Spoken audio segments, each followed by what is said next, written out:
Hello बंधुসকল আপোনালোকৰ কাৰণে ধুনীয়া আজি পাপি এটা লৈ আহিছে চাই লওক কি ধুনীয়া চাই লওক কিমান কিউট আছে সব ফুল হেলদি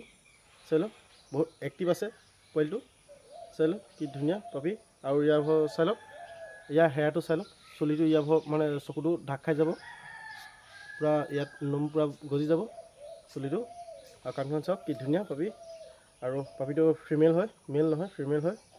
আৰু পাপিটো 2 মহিনা হৈছে और मोर लोकेशनটো হৈছে আমগুৰি জাজি হয় আপোনালোকে যদি ল'ব বিচাৰে স্ক্ৰিনত থকা নাম্বাৰটো যোগাযোগ কৰিব পাৰিব কি ধুনীয়া পোৱালি আপোনালোকক লাগে যদি ল'ব পাৰিব দেই পাপিটো বহুত কিউট আছে চাই লওক কি ধুনীয়া ফুল হেলদি হৈ আছে চাই লওক বহুত ভাল পোৱালি যদি আপোনালোকে অৰ্ডাৰ কৰে যদি তল থকা স্ক্ৰিনৰ নাম্বাৰত অৰ্ডাৰ কৰিব পাৰিব আৰু মোৰ নতুনকৈ যদি চেনেলটোলৈ আহিছে সাবস্ক্ৰাইব কৰি দিবলৈ নাপাহৰিব और एनेक पापी आपलोक लगे जो मैं दी थकिब पारिम और भल भल मोर पापी डग आसे आपलोके अर्डार कर ठीक है भिडिओ इमाने आसिले।